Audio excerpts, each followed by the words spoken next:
3 मई 2023 एक वो टाइम था जब मणिपुर डिस्ट्रिक्ट के अंदर एक व्हाट्सएप मैसेज, एक फेक व्हाट्सएप फॉरवर्ड मैसेज इतना ज़्यादा नुकसान कर देता है। ये एक मैसेज इतना ज़्यादा फॉरवर्ड किया जाता है उन लोगों के थ्रू जिनको लगता है कि व्हाट्सएप पे आया हर एक मैसेज सच होता है। उसका रिज़ल्ट ये निकलता है पूरे मणिपुर डिस्ट्रिक्ट के अंदर आग लग जाती है। पूरे मणिपुर डिस्ट्रिक्ट के अंदर 2 ट्राइब्स के बीच में कम्प्लीटली पब्लिक प्रॉपर्टीज़ को लोगों को पब्लिक प्रॉपर्टीज़ को जला दिया जाता है, लोगों की हत्या कर दी जाती है और बहुत ज़्यादा भारी नुकसान होता है। पूरा का पूरा मणिपुर भी जला दिया जाता है। साथ ही साथ हमने पहली बार 2 महिलाओं को मणिपुर डिस्ट्रिक्ट के अंदर, मणिपुर के अंदर निर्वस्त्र करके उनकी परेड निकाली जाती है और उनका एलिजेडली गैंग रेप किया जाता है। ये सभी सिचुएशन मणिपुर में चलते हुए 70 दिन से भी ज़्यादा हो चुके थे। ना तो वहाँ की कोई स्टेट गवर्नमेंट, ना ही मणिपुर की गवर्नमेंट किसी भी तरीके का या फिर कोई भी न्यूज़ चैनल किसी भी तरीके का एक्शन ले रही थी। पर 19 जुलाई 2023 को एक ऐसा खौफनाक मंज़र हम सभी के सामने एक वायरल वीडियो के रूप में आता है, जहाँ पे कई सारे अक्यूज पर्सन्स जिन्होंने 2 महिलाओं को कम्प्लीटली नेकेड करके उनकी परेड निकाली और साथ ही साथ उन्हें फील्ड में ड्रैग किया गया और उनका रेप किया गया। मणिपुर डिस्ट्रिक्ट को 70 दिन से भी ज़्यादा इन सभी चीज़ों को बिताते हुए हो गया था। तो आज हम यही समझने की कोशिश करेंगे क्या रीज़न था मणिपुर डिस्ट्रिक्ट के जलने के और इन सभी चीज़ों के पीछे होने के, कि जहाँ पे सिचुएशन को पहले कंट्रोल किया जा सकता था कि वहाँ पे वो सिचुएशन क्यों नहीं कंट्रोल हो पाई। मणिपुर की जो घटना सामने आई है किसी भी सभ्य समाज के लिए ये शर्मसार करने वाली घटना है। मणिपुर के मुख्यमंत्री दावा करते हैं कि चीजें जल्दी नियंत्रण में आ जाएंगी, लेकिन हुआ क्या? ऐसी तस्वीर सामने आई जिसने हर किसी के सामने एक सवाल खड़ा किया। इस सवाल का जवाब सरकार को देना होगा। बेसिकली यहाँ पे लड़ाई का सबसे बड़ा रीज़न था मणिपुर स्टेट के अंदर 2 ट्राइब्स के बीच में। पहली जो ट्राइब है उसका नाम है मैतीस और जो सेकंड ट्राइब है उसका नाम है कुकीज़। जो मैतीस ट्राइब है वो मेजॉरिटीज़ में आती है और जो अपनी कुकी ट्राइब है वो माइनॉरिटीज़ में आती है। तो जो मणिपुर की हाई कोर्ट है, मणिपुर का हाई कोर्ट का सजेशन था स्टेट गवर्नमेंट के लिए कि हमें मैतीस ट्राइब जो है ना शेड्यूल ट्राइब में नहीं आती, कुकीज़ ट्राइब जो है जो शेड्यूल ट्राइब लिस्ट में आती है। तो कुकीज़ ट्राइब को गवर्नमेंट, हॉस्पिटल्स, एजुकेशन जैसी फैसिलिटीज़ में हमेशा आगे रखा जाता है।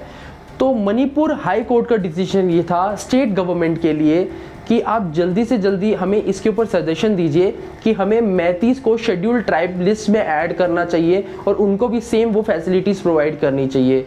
ऑब्वियस सी बात है जिसमें कुकीज़ इस डिसीजन को लेकर के काफ़ी ज़्यादा खुश भी नहीं थे, क्योंकि उन्हें पता था जो मैतीस हैं, जो मेजॉरिटीज़ में आते हैं, अगर वो शेड्यूल ट्राइब लिस्ट में आ जाएंगे तो जो फैसिलिटीज़ जो अभी तक सिर्फ कुकीज़ को प्रोवाइड हो रही थी वो बंटने लग जाएंगी। तो जैसे ही 27 मार्च 2023 को ये डिसीजन आता है, जो मणिपुर का हाई कोर्ट सजेशन देता है स्टेट गवर्नमेंट के लिए, उसके 2 दिन के बाद ही पूरी तरीके से मणिपुर डिस्ट्रिक्ट के अंदर वायलेंस शुरू हो जाता है।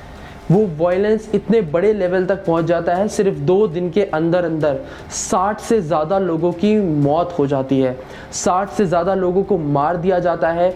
मणिपुर डिस्ट्रिक्ट के अंदर कई सारी जगहों में आग लगा दी जाती है, घरों में आग लगा दी जाती है और कई बड़े लेवल पे पब्लिक प्रॉपर्टीज़ को नुकसान पहुँचाया जाता है।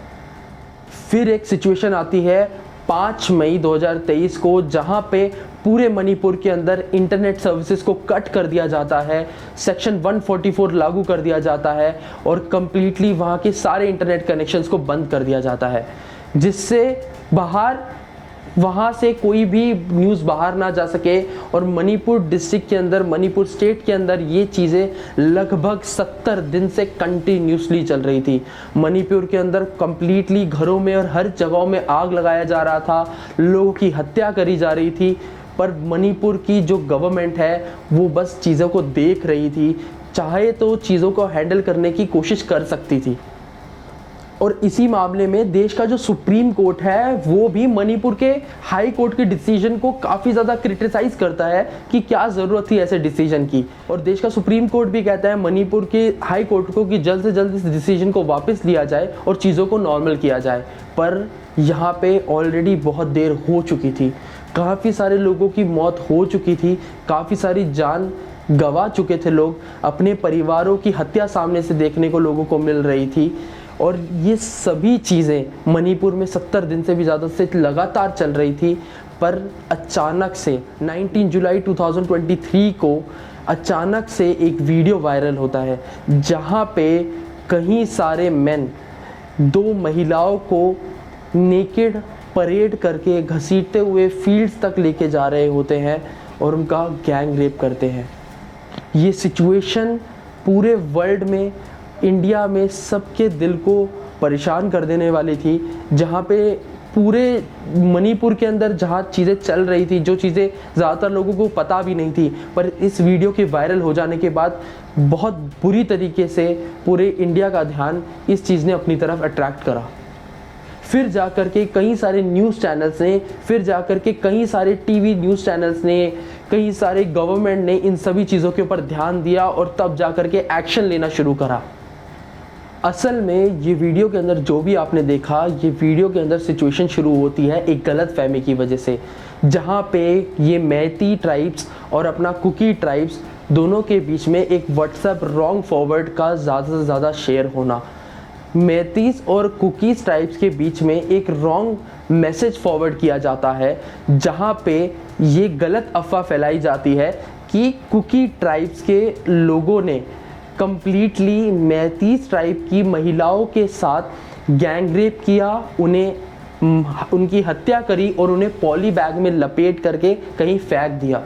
इस मैसेज को मैतीस की जो ट्राइब है उसके बीच में बहुत ज़्यादा फॉरवर्ड करा जाने लगता है और मैतीस की जो ट्राइब है वो इसका बदला लेने के लिए सभी लोगों को इकट्ठा करते हैं एक रात को, और 800 से 900 लोग, जो बी फिनोम विलेज है, जो कुकी ट्राइब का जाना माना विलेज माना जाता है, कहीं सारी आर्मर्स, कहीं सारी गन्स, कहीं सारे हथियार और कहीं सारी एमिनिशन सब कुछ लेकर के इनके बी फिनोम विलेज की तरफ बढ़ते हैं, ताकि वहाँ पे जाके सेम अपने जो एक रॉन्ग मैसेज इन लोगों के पास आया था उसका बदला ले। और जो ये रॉन्ग फॉरवर्ड मैसेज फॉरवर्ड किया जा रहा था, ये मणिपुर का तो था ही नहीं, ये असल में एक सिचुएशन थी दिल्ली की पुरानी, जो पुराना केस था वही मैसेज को मणिपुर के अंदर फॉरवर्ड किया जा रहा था।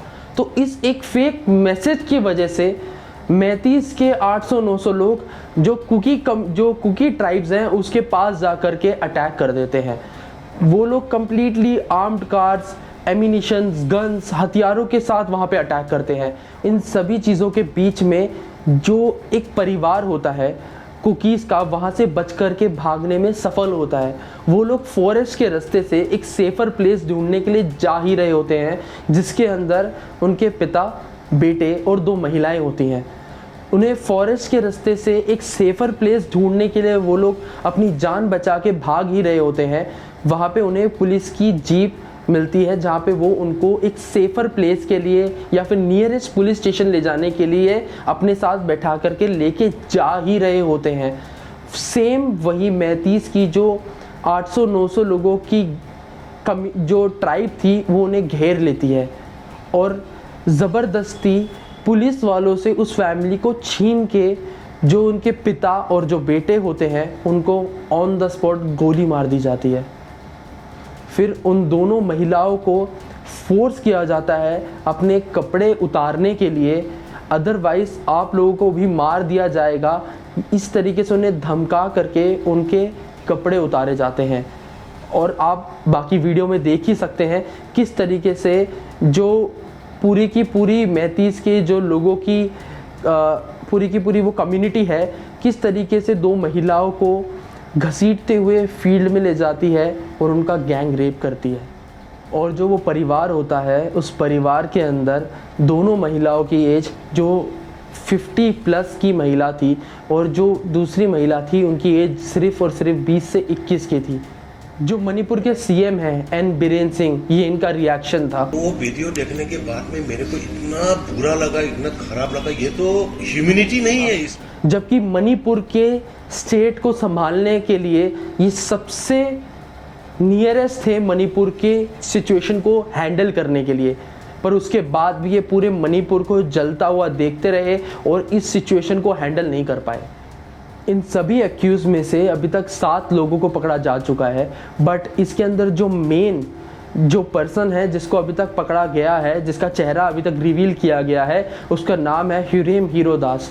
इसकी उम्र 32 साल है और साथ में और भी असोल्टर्स जिन्होंने इस बेहुदा और शर्मिंदगी वाले चीज़ को अंजाम दिया था, उन सभी की तलाश चल रही है।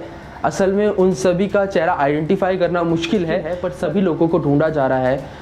उन महिला ने ये भी बताया कि कैसे सारे आदमियों के मॉब्स के बीच में उनके एक भाई का दोस्त भी था जो इस चीज़ों को लेकर के अंजाम दे रहा था। कुछ न्यूज़ सोर्सेज से ये भी मालूम होता है कि ये सारी सिचुएशन 4 मई 2023 को होती है, बट पहली एफआईआर सिर्फ 15 मई 2023 को लिखी जाती है और उसके बाद भी किसी भी जो एक्यूज पर्सन्स हैं उनको पकड़ा नहीं जाता।